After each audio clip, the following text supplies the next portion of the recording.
الفاتح لما أغلق والخاتم سبق ناصر الحق بالحق والهادي إلى صراط المستقيم وعلى آله حق قدره ومقدار العظيم. ما بعد، السلام علیکم ورحمۃ اللہ تعالی وبرکاتہ.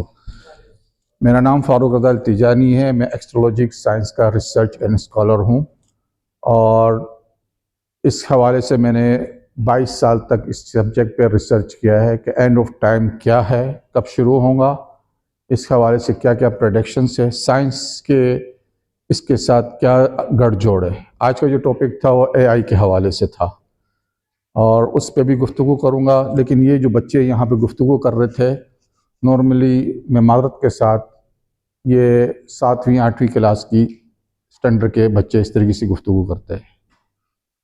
اگر آپ کو ریسرچ کرنا ہے، you have to be researcher, اور آپ کے پاس اتھینٹک ہونے چاہیے کہ آپ کس پہ کیا بحث کر رہے ہیں.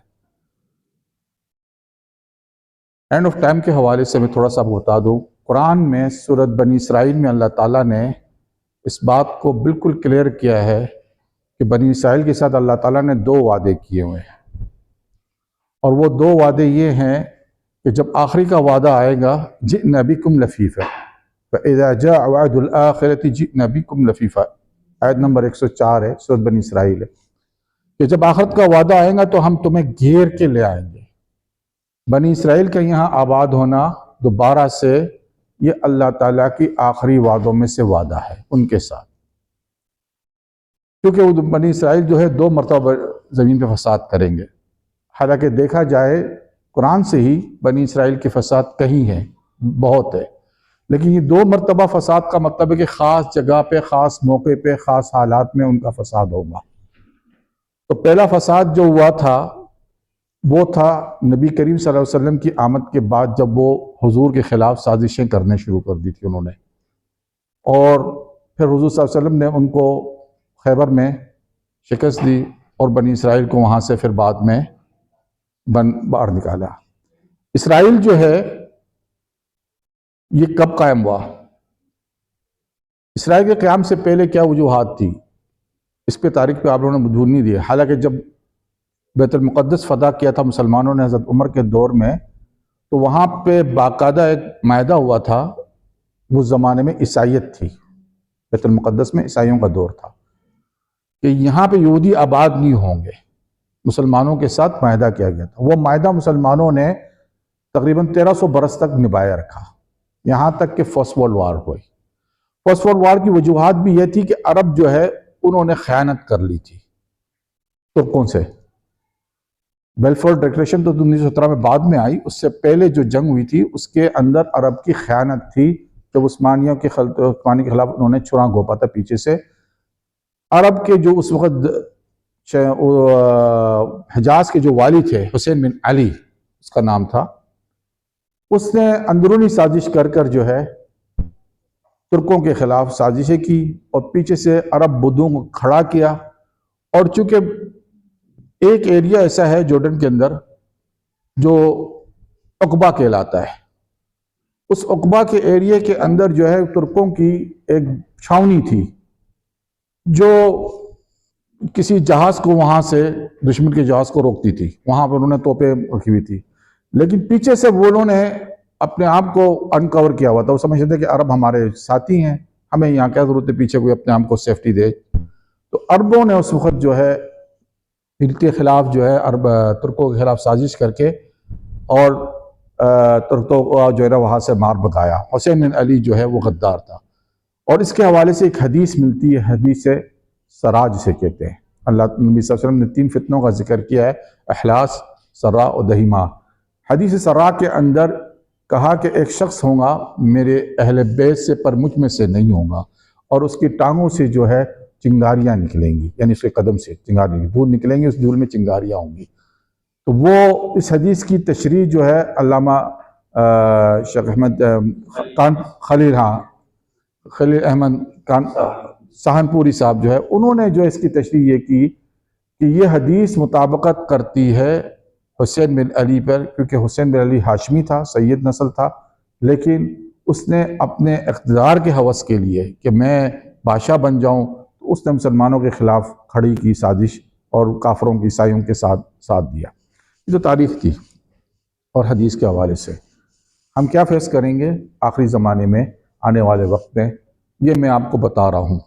اور وہ یہ ہے کہ ہم 2 وار تو دیکھ چکے نا، اب ایک تیسری عالمی جنگ آئے گی جس کو ہم نیوکلر وار کہیں گے، اور اس نیوکلر وار میں 99% جو ہے دنیا ختم ہو جائے گی۔ یہ میری ریسرچ ہے، سائنس سے اور حدیث سے میں اس بات کو کمپیئر کر کے بولتا ہوں۔ 1983 کے اندر ڈاکٹر کارل ساگان نے ایک رپورٹ پیش کی جس کا نام تھا نیوکلر ونٹر، یعنی پوسٹ نیوکلر ایریا کے بعد جو ہے انوائرمنٹ کیا ہوگا۔ اس نے بتایا کہ دنیا میں جب اگر اتنی بڑی تباہی آئیں گی نیوکلر جنگ کے حوالے سے، تو دنیا سے اٹھتا ہوا جو دھواں ہے نیوکلر جنگ کا، وہ آسمان کے دوسرے طبقے میں اسٹریٹوسفیئر میں جا کر جم جائے گا، جس سے آپ کی سورج کی جو روشنی ہے وہ ختم ہو جائیں گی۔ اس روشنی کی ختم ہونے کی وجہ سے آپ کا جو ٹیمپریچر ہے کلائمیٹ کا وہ -20 ڈگری چلا جائے گا، یعنی آپ ٹوٹل فریزنگ ایریا میں چلے جائیں گے۔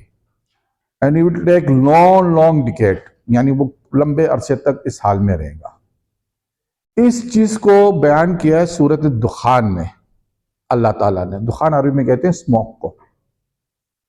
تو دخان کی آیت نمبر 10 میں اللہ تعالیٰ فرماتا ہے فَارْتَقِبْ يَوْمَ تَأْتِي بِالسَّمَاءِ دُخَانٌ مُبِينٌ، اے حبیب دیکھیے، انتظار کیجئے جب آسمان پہ دھواں آ جائے گا، يَغْشَى النَّاسَ هَذَا عَذَابٌ أَلِيمٌ، اور یہ لوگوں کو گھیر لیں گا، اور یہ ایک عذاب ترین ہوگا، یعنی دردناک عذاب ہوگا جب وہ لوگوں کو گھیر لے گا۔ اب ظاہر سی بات ہے، ہمارے ذہن میں سوال خود بہت اٹھتا ہے کہ وہاں تو ڈاکٹر کارل ساگان نے کہا ہے کہ اسموکس ہو سکتا ہے نیوکلر جنگ کے بعد، اور یہاں اللہ تعالیٰ نے ایک وعید سنا رکھی ہے انسانوں کے لیے کہ ایک عذاب آئے گا، وہ اس صورت میں آئے گا دخان پہ۔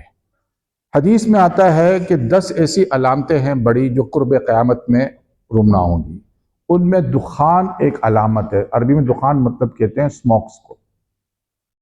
تو اسموک کی جو علامت ہے یہ آخری علامتوں میں سے ایک علامت ہوگی۔ ہم جب اینڈ آف ٹائم کی بات کرتے ہیں تو اس کے مراحل آتے ہیں، فیس، یعنی آپ آج کے جو ماڈرن دور کا جو فیس ہے جس میں آپ لیٹسٹ ٹیکنالوجی کی آپ بات کر رہے ہیں، یہ آپ کو اینڈ آف ٹائم میں نہیں ملتا ہے کہیں سے بھی۔ میں جب ریسرچ کرتا ہوں اینڈ آف ٹائم کے حوالے سے تو مجھے 3 چیزیں بڑی کلیئر ہو مل جاتی ہے، ذہن میں آ جاتی ہے، تصویر صاف ہو جاتی ہے۔ ایک کہ آپ اسٹون ایج میں ہیں، آپ کی پاپولیشن کم ہے، ڈیموگرافیکل طور پہ بہت کم ہے، یعنی آج کے حساب سے 99% کم، اور جغرافی طور پہ آپ محدود ہو جائیں گے، یعنی پوری جو دنیا کی 7 بر اعظم ہیں ان کا تمام جو مسئلہ جو ہے وہ چند ممالک تک محدود ہو جائے گا۔ اب اس کا مطلب یہ ہے کہ دنیا میں جب بھی کوئی حادثہ ہوتا ہے تو 2 چیزیں افیکٹ کرتی ہے، ایک جغرافیکل چینجنگ، دوسری ڈیموگرافیکل چینجنگ جسے ہم کہتے ہیں ہمیشہ سے، یعنی کہیں بھی کوئی بڑا حادثہ، جیسے کہ پاکستان کے پارٹیشن ہوا تھا، پارٹیشن ہوا، جغرافیکل چینجنگ آئی، پاپولیشن بھی چینجنگ ہوئی، ٹھیک ہے نا۔ اسی طریقے سے جب دنیا میں ایک بڑا حادثہ آئے گا جسے ہم and of time, beginning of the and time کہتے ہیں، دنیا کے آخری 70 سال اکارڈنگ ٹو حدیث جب شروع ہوں گے تو دنیا کی 99% جو آبادی ختم ہو جائے گی۔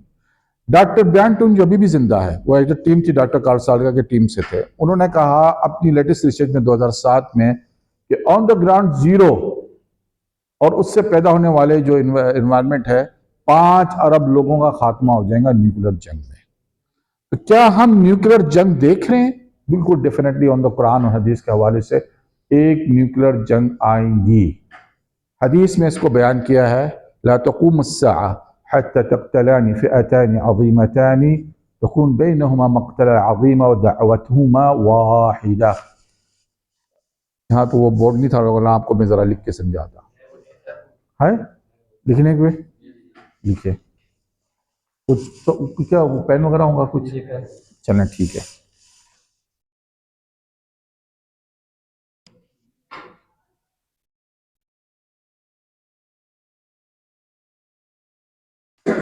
جی، حدیث جو ہے یہ حدیث ڈیپینڈ کرتی ہے نیوکلر جنگ پر، کیونکہ حدیث کا استدلال یہ ہے کہ ایک ایسی جنگ عظیم جس کی مثال نہ ماضی میں ہوں گی نہ مستقبل میں آپ کو ملیں گی۔ سائنٹسٹ کہتے ہیں کہ وہ صرف نیوکلیر جنگ ہو سکتی ہے، اس کے بعد انسان اسٹون ایج میں چلا جائے گا۔ ہو گئے؟ ٹھیک ہے۔ اب قرآن کی اس حدیث میں جو الفاظ ہے جو میں اے آئی سے جوڑ رہا ہوں تاکہ آپ سمجھے کہ میرا ایسا ٹاپک یہ تھا۔ عربی کا لفظ ہے دعوتہما،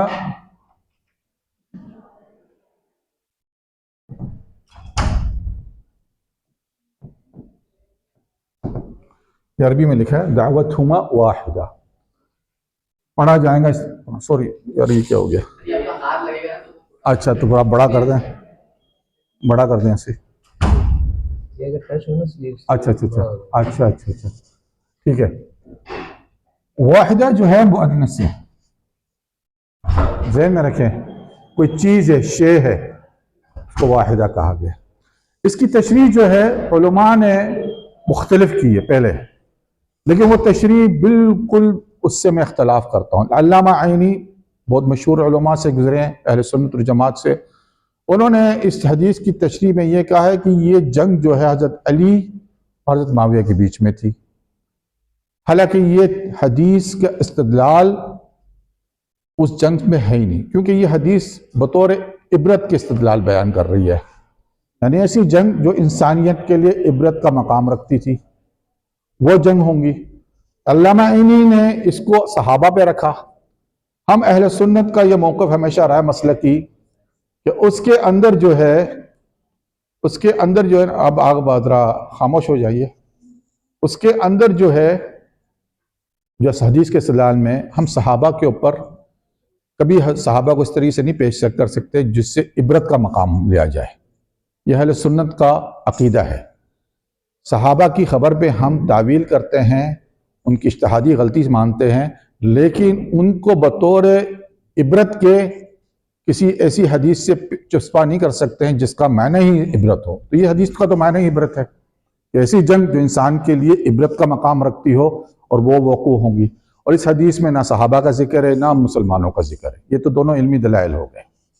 اب رہ گئی ہے کہ دعوتہما واحدہ، اس نے کہا کہ دونوں کا دعویٰ ایک ہی ہوگا، کہ دونوں نے کہا کہ ہم حق پر ہے یا دونوں نے کہا ہم اسلام پر ہے۔ تو نہ حضرت علی نے یہ دعویٰ کیا تھا کہ وہ حضرت معاویہ کو کافر نہیں کہتے تھے، نہ حضرت معاویہ نے حضرت علی کو کافر کہا، ٹھیک ہے نا۔ دونوں ایک ہی دعویٰ کرتے تھے؟ نہیں، دونوں کا الگ الگ مطالبہ تھا۔ ایک حضرت علی کہہ رہے تھے کہ ہمیں آپ بیعت دے دیں، حضرت معاویہ کہہ رہے تھے نہیں آپ پہلے قصاص لے لیں۔ تو دو مختلف چیزیں آ گئی ہیں ڈیفینیٹلی، ٹھیک ہے نا۔ لیکن دعواہما واحدہ، سورۃ مائدہ کی آیت میں اللہ تعالیٰ فرماتا ہے وقال یہود النصارى نحن ابناء اللہ واحباؤہ، یہ واحد ہے، یعنی یہود نصارہ یہ کہتے ہیں کہ ہم اللہ کے چہیتے اور اس کے بیٹے ہیں۔ ان دونوں کا دعویٰ ایک ہی ہے، ایک انوکھا دعویٰ۔ لیکن دوسری طرف جو دعوتہما واحدہ کا ایک اور مفہوم عربی میں نکلتا ہے، اور وہ یہ ہے کہ ایک چیز، عربی کا لفظ دعوت یعنی کسی کو بلانا، پکارنا، لپکانا، یہ بھی معنی بنتا ہے، اور یہ بھی معنی کر بنتا ہے کیونکہ اردو کے اور عربی میں اختلاف ہے تھوڑا سا مفہوم۔ یہ عربی بڑی فصیح زبان ہے۔ ایک تو ہمارے میں کہ بھائی دعوت دی گئی ہے، بلایا گیا ہے، اور ایک معنی یہ بنتا ہے بھائی اس نے دعویٰ کیا ہے۔ اب دعویٰ کیا ہوا یہ بھی تشریح ہو سکتی، یہ بھی ہو سکتی کہ ان کو ایک شے نے اس جنگ کی طرف بلائی ہے۔ اب وہ شے کیا ہو سکتی ہے؟ آج کے دور میں وہ شے ہو سکتی ہے اے آئی۔ کیوں A I? Artificial intelligent. Artificial intelligent جو ہے دنیا کی ہر چیز پہ چھا رہی ہے، انسان کو رزسٹ کر رہی ہے، وہ انسان کی جابس کھا رہی ہے۔ آپ خود دیکھ رہے ہیں، میرا اپنا ذاتی تجربہ ہے کہ میں نے اے وائی سے صرف اتنا پوچھا تھا کہ تم اپنے آپ کو خدا سمجھتے ہو، تو اس نے 3 تصور دیے مجھے خدا کے، اور ایک کہا کہ اگر یہ تصور تمہارے پاس ہے خدا کے تو پھر میں خدا ہوں۔ یہ میرا اپنا ذاتی تجربہ ہے۔ آرٹیفیشل انٹیلیجنس جو ہے بہت سے معاملے میں جھوٹ بولتا ہے، میرا اپنا تجربہ ہے۔ میں نے بہت سی چیزیں دیکھی کہ یہ جھوٹ بول رہا ہے، میری فیلڈ کی چیزیں ہوتی تھی، مجھے پتا تھا کہ یہ چیز نہیں ہے، لیکن یہ کہاں سے لے آیا، اس کا مطلب یہ جھوٹ بول رہا ہے۔ آرٹیفیشل انٹیلیجنس آج کل بڑے بڑے جابس کھا گیا۔ پی ایچ ڈی ہولڈر جو ڈاکٹرز ہیں ان کے جاب آرٹیفیشل جاب کھا رہا ہے، ڈاکٹرز کے جابس کھا رہا ہے۔ اکاؤنٹنٹ کے جابس کھا رہا ہے، آرٹیفیشل انٹیلیجنس بہت جاب کھا رہا ہے۔ آرٹیفیشل انٹیلیجنس انسان کو ختم کرنے والا ہے۔ سورۃ عصر میں اللہ تعالیٰ نے فرمایا والعصر ان الانسان لفی الخسر۔ عصر کا معنی ہے نچوڑ عربی میں، اور انسان اس وقت خسارے میں ہوگا الا الذین آمنوا وعملوا الصالحات، سوائے اس کے جو ایمان لائے اور نیکی کرتے رہے، وتواصوا بالحق وتواصوا بالصبر، اور جنہوں نے حق پہ رہے اور صبر پہ، سوائے ان کو چھوڑ کے انسان ایک عظیم خسارے میں رہا۔ وقت عصر کا معنی کیا ہے؟ نچوڑ، یعنی وہ زمانہ جو نچوڑ لیا گیا ہے۔ گویا مراد یہ ہے کہ انسان اپنے زمانے میں پیک پہ پہنچ گیا ہے علم کے حوالے سے۔ ہم یہ دیکھتے ہیں کہ آرٹیفیشل انٹیلیجنٹ ہی آج کا ایسا دور ہے کہ جس نے انسان کو پیک پہ پہنچا دیا۔ پہلے صدیوں میں انسان ایک سوال کے جواب کے لیے اپنی زندگی گوا دیتا تھا، آج وہ سینکڑوں سوالات جو ہے منٹوں سینکڑوں میں جو ہے نا اس کا حل نکال لیتا ہے، اسے ضرورت ہی نہیں پڑتی۔ اٹ مین کہ انسان اپنی پیک پہ پہنچ چکا ہے۔ جب پیک پہ پہنچ چکا ہے تو پھر اللہ تعالیٰ کا یہ وعدہ ہے کہ وہ خسارے میں آ گیا ہے۔ اب خسارے میں آ گیا ہے تو پھر اس کا مطلب یہ ہے کہ ہم نیوکلیر جنگ کو ایکسپیکٹ کر رہے ہیں۔ ہم اس ایج میں چلے جائیں گے جب اسٹون ایج میں آ جائیں گا سب کچھ معاملہ، اور پھر جو ہے نیوکلیر جنگ جو سٹارٹ ہو جائیں گی تو اس میں 99% جو ہے دنیا تباہ ہو جائیں گی۔ اب یہ 99 کا فگر میں کہاں سے لے آیا ہوں؟ یہ پوچھنے کی بات ہے نا۔ سائنٹسٹ کہتے ہیں کہ آن دا گراؤنڈ زیرو 5 ارب لوگ تو مر ہی جائیں گے، کیونکہ ایک بہت بڑی تباہی ہے۔ پھر کہاں سے یہ تباہی آئیں گی؟ سورۃ بنی اسرائیل کی آیت نمبر 6 میں اللہ تعالیٰ فرماتا ہے بنی اسرائیل کو کہ وَأَمْدَدْنَاكُمْ بِأَمْوَالٍ بَنِينَ وَجَعَلْنَاكُمْ أَكْثَرَ نَفِيرًا۔ لفظ اکثر نفیر جو ہے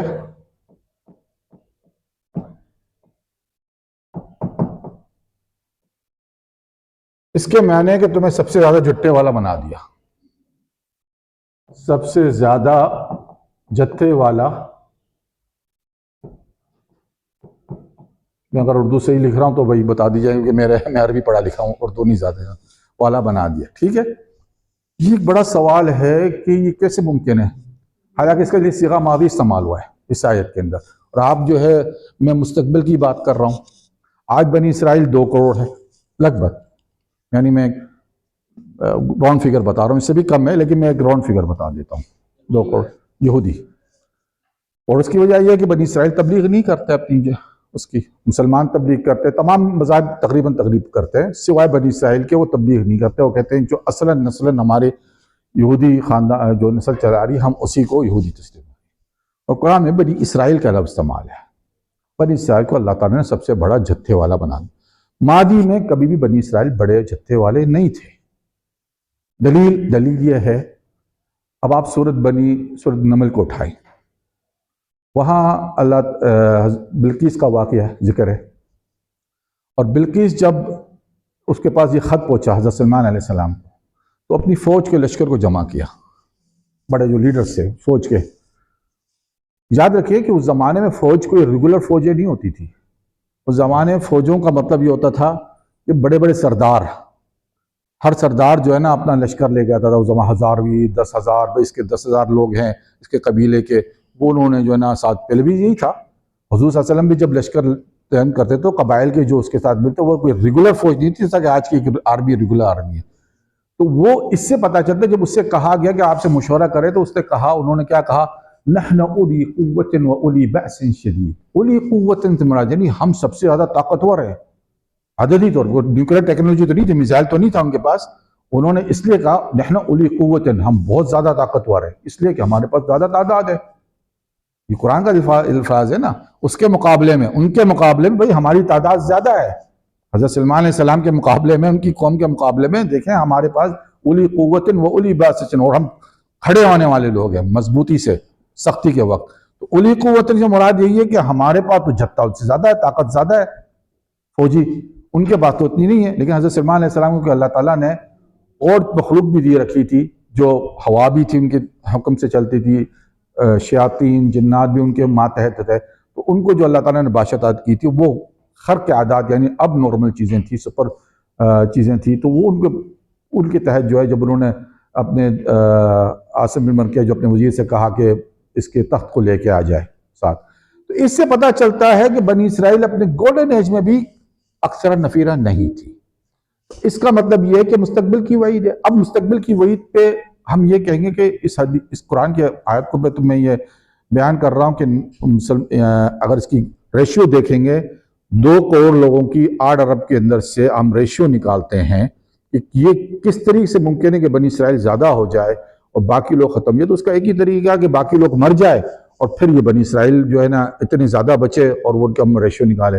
اگر ہم یہ کہیں کہ ابھی کیا ریشیو بنتا ہے تو میں نے ڈاکٹر مرشد رضا صاحب جو ہیں میتھمیٹک کے ہیں وہاں وفاقی اردو یونیورسٹی میں, انہوں نے ہمیں کہا کہ 0.00025% ایسا بنتا ہے ریشیو جا کر.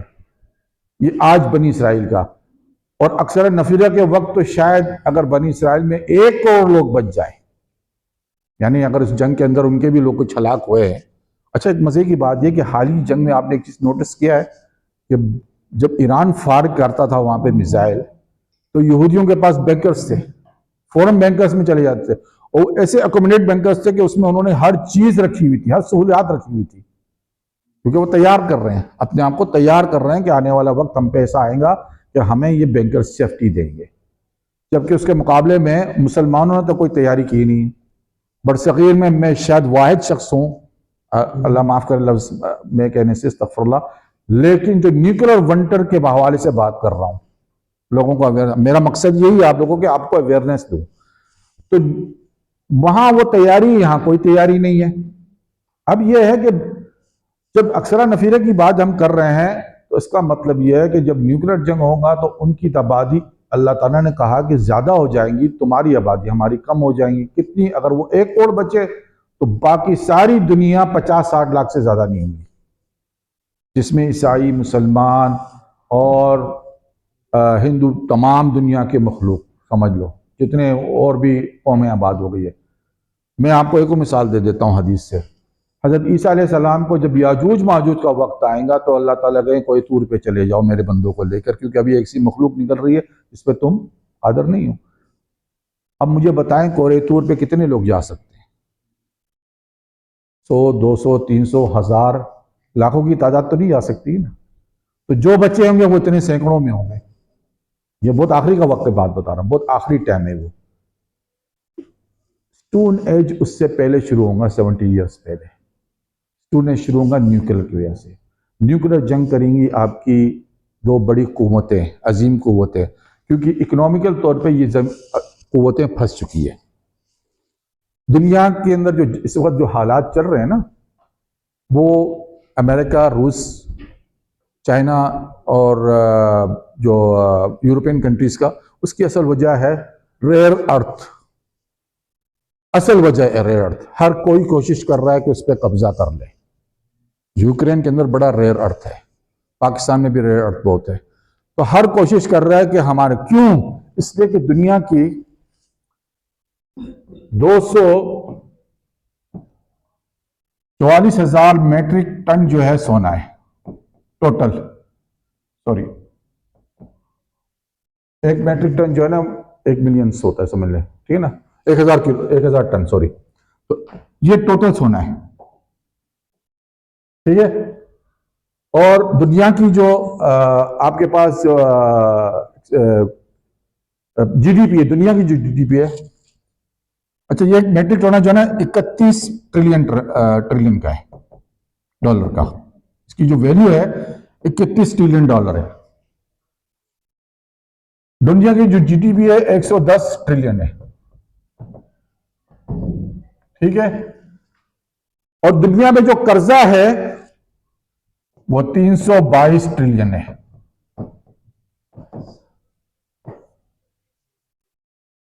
مجھے بتائیں یہ قرضہ کون اتارے گا؟ یا تو نوٹ چھاپیں گے یا ٹیکس لگائیں گے عوام پہ وہ اپنی, یہی ہوگا نا. نہیں, یہ تھوڑی دنیا کی بتا رہا ہوں میں, گلوبلی آپ کو بتا رہا ہوں. دنیا کے اندر جو سونا ہے, جو ویلیو ہے آپ کے پاس, ویلتھ, اصلی ویلیو سونا ہے. یہ تو ردی جو آپ کی جیب میں پڑی ہوئی ہے. میرے جیب میں اس وقت جو چند ہزار نوٹ ہے وہ ردی سے زیادہ ویلیو نہیں ہے. اگر ہم اس کو کمپیئر کریں نا کہ بھئی آپ کی جی ڈی پی 110 ٹریلین ہے، سونے کی ویلیو 31 ٹریلین، مطلب 70% جو ہے آپ کے پاس فالس اکنامک ہے، جھوٹی اکنامک سے اسکیم ہے آپ کے پاس. 100 روپے آپ کے جیب میں تو 70 پیسے وہ جو جعلی ہے، اس میں 70 پیسے جعلی ہے. اسی وجہ سے کہتے ہیں کہ 26واں 27واں یا 28 سال میں بڑے فیصلے ہونے ہیں. اس لیے ہونے ہیں کہ بھائی آگے وہ کیا کرے، اپنی جی ڈی پی کو کس طریقے سے وہ نہیں حل کر پا رہے ہیں. ان کی سنگیں پھنس چکی ہیں، وہ جنگ کی طرف جا رہے ہیں. وہ بٹ کوئنس لائے ہیں، کچھ بھی لے کے آئے ہیں. مقصد یہ ہے کہ اصل ویت سے تو آپ بہت زیادہ نکل چکے ہیں، 322 ٹریلین، اور بھی آپ نے مزید قرضے دینے، اور بھی آپ نے نوٹ چھاپنے ہیں. آپ تباہی کی طرف جا رہے ہیں، کولپس ہو رہے ہیں، اکنامک طور پہ ٹوٹل کولپس ہو رہے ہیں. ہم قریب ہے، اور اوپر سے اے آئی آ گیا آپ کے سر پر جو آپ کو جاب نہیں دے رہا ہے. آپ کیوں سمجھ جی فرمائیے سوال.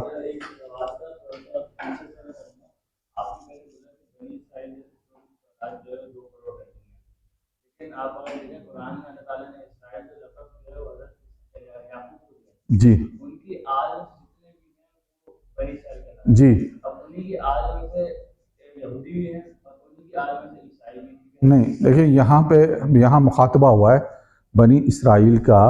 اب جو یہاں قرآن شریف میں عیسائیوں کا ذکر کیا ہے نا، تو وہاں پھر بنی اسرائیل جو ابھی ہم کہتے ہیں نصارہ، میں نے آیت پڑھی نا، وقالوا یہود والنصارى نحن ابناء اللہ، یہ سورۃ مائدہ کی آیت ہے. تو اللہ تعالیٰ نے ڈیفائن کر دیا ہے کہ یہود وہ ہوں گے جو یہودی مذہب کے تعلق ہے. اب یہودی مذہب سے نکل کے کوئی مسلمان ہو جائے تو ہم اسے بنی اسرائیل تھوڑی گنیں گے. یہودیوں سے مسلمان تو ہوئے ہیں نا، تو کیا اب میں اس کو بنی اسرائیل گنوں گا؟ کبھی نہیں گنوں گا نا. ظاہر سی بات ہے، مسلمان ہو گیا، اس نے کلمہ پڑھ لیا. اگر وہ یہودی سے نکل کے عیسائی ہو گیا تو پھر اس کو عیسائی خود بنی اسرائیل سے یہودی نہیں گنے گا، لیکن نہیں اب یہ عیسائی بن چکا ہے. حضرت عیسیٰ بھی جب وہ ایمان لے کے آتا ہے تو وہ بنی اسرائیل اسے یہودی تھوڑی گنتے ہیں. یہاں اللہ تعالیٰ نے ڈیفائن کیا ایک قوم کو کہ تم خاص خصوصاً تم ہی ہوں گے اکثر نفیرہ. سوال یہ، ابھی آپ سوال کیا پوچھنا چاہ رہے تھے؟ یہ پوچھنا چاہ رہے تھے نا کہ وہ اکثر نفی سے مراد کیا، مطلب سارے کے سارے لتا جتا.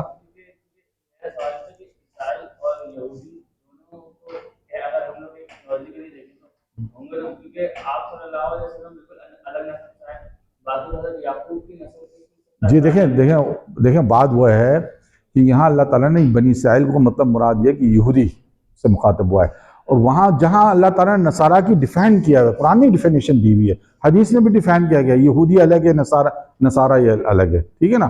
تو بنی اسرائیل جو ہے، خود یہودی جو ہے وہ عیسیٰ کو تو نہیں مانتے، اس لیے بھی نہیں کرتے ہیں وہ لوگ. ٹھیک ہے. تو یہ بات ہوگی. اگر ہمارے اندر اب جیسے کہ ہمارے اندر کوئی شخص مرزا غلام احمد قادیانی کو ماننا شروع کرے تو ہم اسے مسلمان مانیں گے؟ ڈیفینیٹلی نہیں مانیں گے اسے مسلمان، کیونکہ اسلام سے خارج ہو چکا ہے. ٹھیک ہے نا. اسی طریقے سے یہودیوں میں سے اگر کوئی شخص حضرت عیسیٰ پہ ایمان لاتا ہے تو پھر وہ یہودی اسے تسلیم یہودی نہیں کرتے ہیں. یہاں اللہ تعالیٰ نے بنی اسرائیل کے ایک سورت کا نام ہے، ٹھیک ہے نا، وَأَمْدَدْنَاكُمْ بِأَمْوَالٍ، ہم نے تمہاری مدد کی اولاد سے، مال سے، اور تم کو سب سے اکثر. اب یہاں پہ تو ایک بات یہ ہے، کیونکہ سورت عربی کے اندر آیت ایسی بہت ہے قرآن میں جو ماضی کے صیغے میں مستقبل کا بیان ہے. ٹھیک ہے نا. لیکن مستقبل کا جب بیان کرتے ہیں ہم نا، تو اس کے لیے ہمیں قرینہ بیان کرنا پڑتا ہے. قرینہ کیا ہے؟ قرینہ یہ ہے کہ اللہ تعالیٰ نے قرآن شریف کے بنی اسرائیل میں استعمال کیا ہے. کدھر مٹانا بیٹا یہ کس کو؟ اس کو یہ اچھا یہ ٹھیک ہے. بتائیں یار، مجھے تو تھوڑا ایکسپیرینس نہیں ہے نا. ہاں ٹھیک ہے. عربی کے اندر لفظ ہے یار، اس کو اب چھوڑو. اچھا لیٹر کو کیا کروں ابھی؟ مجھے وائٹ پہ آ جاؤ. ٹھیک ہے. اب عربی کے اندر لفظ ہے اذا، اور اس کے بعد اذا. ٹھیک ہے. دو الفاظ ہے. اس جہاں جملے میں آئے گا نا، اس سے مراد یہ ہے ماضی میں، اذ قال اللہ یا عیسیٰ انی متوفیکا، او اذا قال اللہ یا عیسیٰ انت قلت. اس کا مطلب یہ ہے کہ یہ کام ہو چکا، اللہ نے کہہ دیا، یہ کر دیا. اس ماضی پہ کھڑا ہوگا. اذا جو ہے شرط زمنی ہے، کہ اگر یہ کام ہوگا تو پھر یہ ٹھیک ہے نا. سورۃ بنی اسرائیل میں جائے سورۃ زبانی فَإِذَا جَاءَ وَعْدُ الْآخِرَةِ. جا جو ہے ماضی ہے لیکن اس سے پہلے کیا ہے فَإِذَا. فَإِذَا شرط ہے کہ اور اچانک جب یہ واقعہ ہوگا آخرت کا وعدہ پہنچے گا تو پھر یہ. تو اس آیت میں جو میں پڑھ رہا ہوں نا جو سورۃ بنی اسرائیل کا ہے وَإِذْ قَضَيْنَا بَنِي إِسْرَائِيلَ لَتُفْسِدُنَّ فِي الْأَرْضِ مَرَّتَيْنِ. قرآن ہے تو اس کے ہاتھ میں تو ذرا کھول لیں آپ کے پاس ہے تاکہ میرے لیے آسانی ہو غلطی نہ کروں. 6 دیکھ لیں 4 دیکھ لیں چاہے دیکھ لیں تاکہ اس سے میں بات چلتا رہوں. ہاں سورۃ بنی اسرائیل دیکھ لیں آیت نمبر 4 پہ آ جائے وَقَضَيْنَا بَنِي إِسْرَائِيلَ فِي الْكِتَابِ لَتُفْسِدُنَّ فِي الْأَرْضِ مَرَّتَيْنِ وَلَتَعْلُنَّ عُلُوًّا كَبِيرًا. ٹھیک ہے نا.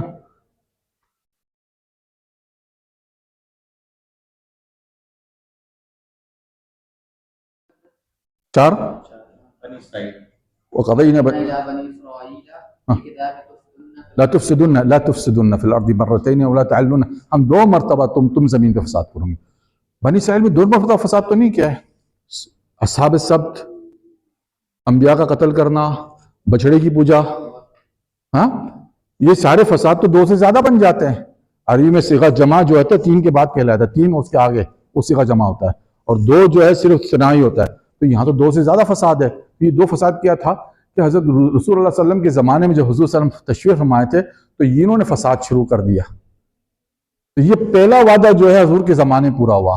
دوسرا وعدہ جو ہے حضرت امام مہدی کے زمانے میں ہونے والا یہ بنی اسرائیل اس زمانے میں خاتمہ ہوگا. یہ سبجیکٹ آگے میں وہ انشاءاللہ میں اسلامک لرننگ ڈپارٹمنٹ میں اس کو سبجیکٹ کو کلیئر کروں گا. لیکن بہرحال یہاں آپ لوگوں کو فرمانے کا مطلب یہ ہے کہ یہاں لفظ استعمال کیا ہوا ہے فَإِذَا جَاءَ وَعْدَ أَوْلَاهُمَا یہ استعمال ہوا ہے نا. تو فَإِذَا آ گیا تو میں نے شرط زمنی کے ساتھ بیان کیا ہے. آگے جو آیت کی جو سیاق ہے وہ کچھ بھی بیان کر رہی ہے صیغہ ماضی میں لیکن شرط زمنی آ گیا اس میں فَإِذَا جَاءَ یہ لفظ جو ہے یہ شرط زمنی کہلاتا ہے. اس کا مطلب ہے کہ آگے اگر ایسا واقعہ ہوگا تو پھر یہ ہوگا. تو اسی کے ساتھ جمع کیا اللہ تعالیٰ نے وَامْدَدْنَاكُمْ مِنْ بَعْدِ بَنِينَ وَجَعَلْنَاكُمْ أَكْثَرَ نَفِيرًا. اکثر نفیرہ کمپیئر کر لیں آپ ابھی کہ اگر وہ زیادہ ہوں گے تو مطلب 99% سپوف دنیا کی آبادی ختم. اور یہ صرف اور صرف نیوکلیر جنگ میں نے حدیث پیش کر دی آپ کو. ایک بڑی جنگ تباہی آ رہی ہے تباہی AI کے ذریعے ہوں گی. حدیث دعوتہما واحدہ ایک شیخ ان کو اب طرف لپکائے گی. اچھا آپ نے دیکھیں ہمارے علاوہ بھی لوگ ریسرچ کرتے ہیں خاص طور پہ تھنک ٹینک. 1950 میں ایک تھنک ٹینک بنا امریکہ کے اندر جسے ہم کہتے ہیں رینڈ کوپریشن. رینڈ کوپریشن نے 2022 میں رینڈ کوپریشن کو یہ کروں نا ہو گیا. رینڈ کوپریشن جو ہے اس نے ایک رپورٹ پیش کی 2024 میں. 2022 میں کانگریس نے اس کو کہ گلوبل رسک مینجمنٹ کے طور پر یہاں رپورٹ بنانے کی بولا ہے کہ رپورٹ بنائے کہ ہمیں کیا کیا اچانک گلوبلی طور پر رسک طور پر آ سکتے. تو اس نے 6 چیزیں ڈیفائن کی ہے. ایک ہوئی ہے پینڈیمک جسے کہتے ہیں سمجھنا یعنی میں اردو میں لکھ دیتا ہوں وبائی امراض جسے ہم کہہ سکتے ہیں پینڈیمک. دوسری ہے سپر والکانو زمین پر سپر والکانو آپ کہہ لیں کیا بولتے ہیں والکانو لاوا آتش فشاں لاوا ٹھیک ہے نا. تیسری چیز ہے کلائمیٹ چینجنگ ماحولیاتی تبدیلی ٹھیک ہے نا. چوتھی چیز ہے نیوکلیر جنگ ان کے نزدیک ٹھیک ہے. پانچویں چیز ہے AI سوری اس کو اردو انگلش میں لکھ دو AI ٹھیک ہے. اور چھٹی چیز ہے اللہم صلی علی محمد نیوکلیر جنگ آسمان سے پتھر برسنا ٹھیک ہے نا. اس کو کیا کہیں گے ہم بہرحال میں ہاں پتھروں کی بارش آسمان سے پتھر یعنی کوئی اسٹرونوٹ آ کے زمین سے ٹکرائے گا میٹرو ریس، ہاں یہ 6 چیزوں کا ذکر کیا، اور یہ 6 کی 6 چیزیں قرآن حدیث میں ہمیں ملتی ہے آخری زمانے میں ہو کے رہیں گی ڈیفینیٹلی۔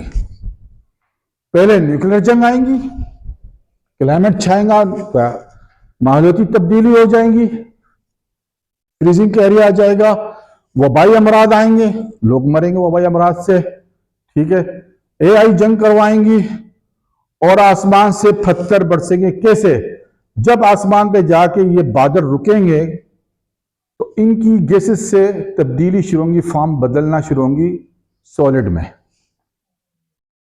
ٹھیک ہے، گیس سے فارم بدلیں گی جب سالڈ میں، تو ان میں وزن پیدا ہوگا، تو ان میں ٹوٹنا شروع ہوگا۔ اور سورۃ الملک میں اللہ تعالیٰ نے فرمایا کہ اب تو ایمان لاؤ گے جب آسمان سے ہم پتھر برسائیں گے، وہ بھی وعدہ اللہ کا تعالیٰ کا پورا ہو جائے گا۔ رہی کیسر جو ہے، جو عالمی جنگ نے نہیں نکالی، یہ امراض 6 کے 6 چیزیں نکالیں گی، اور یہ آپ گوگل کر کے دیکھ سکتے ہیں۔ یہ رینڈ کوپریشن بتا رہا ہے آپ کو، قرآن نے 1400 سال پہلے آپ کی پروٹیکشن آپ کو دے دی تھی۔ تیاری کیا ہمارے پاس؟ 0/0 ہمارے پاس کوئی بندہ ایسا نہیں یہ باتیں کر رہا ہے، 0/0، جبکہ ساری دنیا سوئٹزرلینڈ کے اندر پورا کا پورا شہر جو انڈر گراؤنڈ بنکرز بنا چکا ہے۔ ہاں سوئٹزرلینڈ میں قانون ہے باقاعدہ، امریکہ میں جو ملٹی ملینئرز لوگ ہیں وہ بنا رہے ہیں، کچھ لوگ اپنے طور بنا رہے ہیں، چائنا کے اندر باقاعدہ کورسز تیار ہو رہے ہیں، رشیا جو ہے وہ باقاعدہ وہ آیوڈین جو ہے وہ لے کے اپنے پر ریزرو کر رہا ہے۔ پاکستان، ہندوستان، بنگلہ دیش، سب صغیر میں 0/0، کسی کو پتہ ہی نہیں کہ دنیا کہاں آنے والی ہے۔ اور یہ فقیر جو ہے ایک ایک گلی گلی کوچے کوچے کے بندے کو پکڑ کے سمجھا رہے کہ بھائی ٹائم ختم ہو چکا ہے، اپنی نسلوں کو تیار کرو۔ یونیورسٹی میں میرا یہی دور ہے، اسی وجہ سے ہو رہا ہے کہ آپ لوگوں کو سمجھانا، کیونکہ آپ جنریشن ہیں، ہم رہ نہ رہیں، آپ تو رہیں گے، آپ اپنے آپ کو تیار کریں۔ ضروری ہے کہ ہم ڈسکس کریں انڈر گراؤنڈ بینکرز کے لیے، گراؤنڈ بینکرز کالونیز کے طور پر کالونیز بنائیں، کم سے کم پاکٹ چھوٹے 1,000 خاندان کے، اس کے لیے ریزرو کھانا، جیسا کہ یہاں پہ ڈاکٹر ہے انوائرمنٹ فوڈس انوائرمنٹ کا، انہوں نے ایک مشین تیار کی، میں نے دیکھا تھا یوٹیوب پہ، انہوں نے کہ وہ اس سے اگر آپ اس کو بنائے ہیں 25 سال کا پانی اسٹور کر رہے ہیں اور 25 سال کا راشن اسٹور کر رہے جی، کراچی یونیورسٹی کے اندر ہی ہے، فوڈ انصاف کے اندر ایک ڈاکٹر غضنفر صاحب نے کوئی مشین ایسی تیار کی جو ویکیوم کرتے ہے، آپ کو وہ کھانا جو ہے 10 سال کے لیے آپ کو اس کو ریزرو کر لیتے ہیں۔ تو یہ سی چیزوں کی ضرورت پڑ رہی ہے، آپ کو تیاری کرنی ہے، کیونکہ آپ نے اگر 20 سے 30 سال تک انڈر گراؤنڈ رہنا ہے تو پھر آپ کے لیے انوائرمنٹ وہاں کا، وہاں کی فارمنگ، وہاں پہ ایک سوشل کانٹریکٹ لا ہونا چاہیے، وہاں پہ اکنامک کیسے چلائیں گے، کیونکہ ابھی ایک میرا سبجیکٹ ابھی ہم ڈسکس کریں گے پبلک ایڈمنسٹریشن ڈپارٹمنٹ کے اندر، ہم نے اس سے ٹائم لیا ہے، اور وہ ہے ہمارا ڈپارٹمنٹ، اینڈ آف ٹائم کے حوالے سے سارا سبجیکٹ آتا ہے، اور وہ ہے Islamic economic and the new social contract کے نام سے، تاکہ اینڈ آف ٹائم میں ہم نے اسلامک اکنامک کو دوبارہ کس طرح سے ریوائز کرنا ہے۔ اور یہ قرآن میں ہے، ذکر حدیث میں رسول صلی اللہ علیہ وسلم نے فرمایا ہے کہ جب شام، عراق اور سیریا، شام، عراق اور مصر، ان کے درہم و دینار اور ان کے میزان کو روک دیا جائے گا، تو تم واپس پلٹ جاؤ گے جہاں سے تم شروع ہوئے تھے۔ واپس کہاں پلٹ جانا ہے؟ جب اس زمانے میں جنس ٹو جنس بارٹر سسٹم پر، بارٹر سسٹم پر، مال کے بدلے میں بارٹر سسٹم تھا نا پہلے زمانے میں، تو اس وقت تو کرنسی تھی نہیں، پہ آپ نے یہ جنس لی، وہ جنس واپس لے لی۔ اس زمانے میں آپ کو پلٹ جانا ہوگا، یہ حدیث ہے۔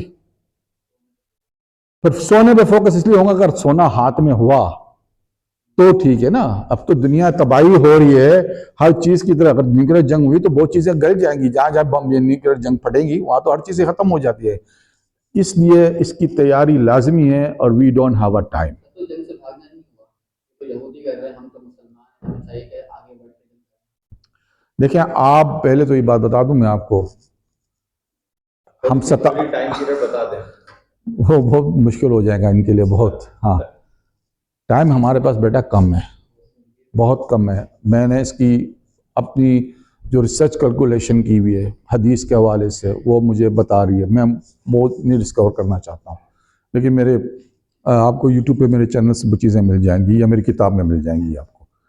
لیکن میں آپ کو اتنا بتا دینا چاہتا ہوں کہ یہ جو آپ کہہ رہے تھے نا کہ ہمیں یہودیوں کے ساتھ جنگ کرنی ہے، ہم اور آپ میں 58 اسلامی ملک ہے، ٹھیک ہے نا، ہمارے اندر کوئی حیثیت ہی نہیں ہے کہ ہم جا رہے ہیں کہ لڑ رہے ہیں. ہماری تو پہلے تو دیکھا ہم نے کتنا شرمناک حرکت کی ہمارے وزیر اعظم صاحب نے، ہمارا سر جھکا دیا شرم سے، لیکن اس کو شرم نہیں آئی. ٹھیک ہے نا، ان کی وجہ ہوتی ہے کہ شرم حیا ان میں ہوتی ہے جن کے اندر، جن کے خون میں، جن کے جینز میں غیرت ہوتی ہے. جو اصلاً ہی نہیں ہوتا ہے کوئی شخص، تو اس میں شرم حیا کی کیا بات ہو رہی ہے. چھوڑے، میں غلط بات نہیں کرنا چاہتا مزید، لیکن بہرحال اتنا ہی کافی ہے سمجھنا کہ اس نے ہمارا سر جو ہے نا سر سے جھکا دیا. ٹھیک ہے نا. اب بات یہ ہے کہ ہم اسلامی ملک ابھی کچھ نہیں کر رہے ہیں، اور یہ اللہ کا وعدہ ہے، وہ ایکسپینڈ کریں گے یہاں تک کہ دوبارہ خیبر ان کے انڈر میں آئے. پھر امام مہدی کا لشکر ہی ہوگا، اور یہ وہی امام مہدی کا لشکر. اگر یہ بک کیا ٹائم ہو گیا بہرحال، کیونکہ میں پھر اس پہ ایک پورا ٹاپک ہے یہ بہت لمبا. اور یہ اچھا 130 ہو گئی ہے. 120 ہو گئے. 20 ہو رہا ہے بس. تب میں اس کو یہاں تک بتا ہوں، آپ نے سوال کر دیں تو پوچھ رہے چلیے جواب دو کہ آپ لوگ کو جاننا پڑے گا فی الحال. آپ ظاہر سی بات ہے اللہ تعالیٰ آپ صلی اللہ علیہ وسلم کی بہت ساری حدیث ہیں جس کے پاس کچھ بقیہ جب ٹائم آئے گا تو اس میں ایک حدیث روایت آتی ہے کہ 1 سال کا راشن جمع کر لو. اس کے بعد دوسری روایت آتی ہے کہ جس کے پاس کچھ بکریاں لے کے پہاڑوں پہ چلا جاؤ. اور تیسری آتی ہے جب کسی ہو کہ جو فرشتوں کی غذا ہے وہ انسانوں کی ہوگی، یعنی ذکر بس. اب مسئلہ یہ ہے کہ دیکھیں یہ انسانی فطرت کے مطابق انسان جو ہے نا اپنی سیفٹی کرتا ہے. ٹھیک ہے نا، یہ انسان کی فطرت ہے قدرتی طور پہ. اگر آپ کو پتا چلے کہ باہر آگ لگی تو آپ ظاہر سی بات ہے آگ میں تو نہیں کودیں گے نا. سیفٹی، یا تو آگ بجھائیں گے یا راستہ ڈھونڈ رہے بھاگیں گے آپ. تو یہ تو میں نے یہی کہا کہ اس وقت آپ کو جب تک وہ جب وہ جنگ ہوں گی، آپ کا اس میں کردار زیرو ہے. جب اس جنگ میں ہوں گی، وہ جنگ بڑے عظیم 2 قوتیں لڑنے والی ہیں. یہ اللہ کا ان کے ساتھ ہے کہ تباہی کا راستہ انہی کے ہاتھ میں دے دیا اللہ تعالیٰ نے، نیوکلیر طاقت. ٹھیک ہے نا، وہ حدیث کے حوالے سے لڑیں گی تو پھر وہ دنیا کو بھی تباہ کرے گی، خود کو بھی تباہ کرے گی. اللہ کا ایک پروگرام ہے وائنڈ اپ کرنے کا، وہ اللہ کا وعدہ ہے. ٹھیک ہے نا. چاہ رہے کہ دور ختم ہونے والا ہے، ایز سویلین ہمارے کوئی بس میں نہیں ہے، ہم خالی بیٹھ کے صبر کریں. نہیں، ہم نے ہمارے بس میں یہ ہو سکتا ہے کہ ہم اپنی اویئرنیس رکھیں. ٹھیک ہے نا. اب مجھے پتا ہو مثال کے طور پہ ایک ڈاکٹر کسی کو کہہ دے کہ بھئی تم میں یہ امراض ہے، تمہارے اتنے دن ہو گئے، تو وہ اس کے لیے خوف کا مقام ہر چیز ہے، لیکن وہ پھر اپنی تیاری تو کرتا ہے نا کچھ نہ کچھ. اگر کسی کو ڈائبٹیز ہے، ڈاکٹر کہے تمہارے پاس ڈائبٹیز ہے، تو آپ کیا کریں گے؟ زیادہ چلیں گے، زیادہ ایکسرسائز کریں گے، کھانوں سے اپنے کو پرہیز کریں گے نا. یہی ہوگا نا. اس کا مطلب یہ ہے کہ آپ اپنی تیاری اس طریقے سے کریں کہ آپ اپنی نالج بڑھائیں، ذہنی فکری، اور اس جنگ سے بچنے کے لیے اپنی اور اپنی نسل کو بچانے کے لیے کوئی راستہ ڈھونڈے. میرے نظر میں اس سے بیسٹ یہ ہے کہ اس وقت جب دنیا ساری انڈر گراؤنڈ بینکرز کالونیز بنا رہی تو آپ کو کس نے روک رکھا ہوا ہے؟ وہ کیوں بنا رہے ہیں؟ ان کے بھی ذہن میں ہے نا کہ کچھ بڑی چیزیں ہوں گی تو ہم کیسا سیفٹی ریزرو رکھیں. یہ اسٹڈی چیزیں ہیں. اینڈ آف ورلڈ ہم ابھی نہیں آ رہے ہیں، لیکن اینڈ آف ورلڈ کے ہوں گے، وہ آخری 70 سال ہے. ہاں، ہم کیسے اللہ تعالیٰ کے احکامات کو روک سکتے ہیں؟ اللہ تعالیٰ کی لکھی ہوئی تقدیر کو میں اور آپ کیسے روک سکتے ہیں؟ میں تو نہیں روک. میں تو اینڈ آف ٹائم کا میں ایکسٹولوجی سے کہتے ہیں نا سبجیکٹ، ایکسٹولوجیکل سائنس، ایسٹولوجی سائنس کا اسٹوڈنٹ ہوں میں. ٹھیک ہے نا. اس کا آپ پوچھ لیں یہ کیا چیز ہے. یہ قرآن حدیث سے ہم نے اور حدیث اور سائنس کو لے کر چل کے ہم بات کرتے ہیں. ٹھیک ہے نا. چلے پھر ان کی بس نکل جائیں گے.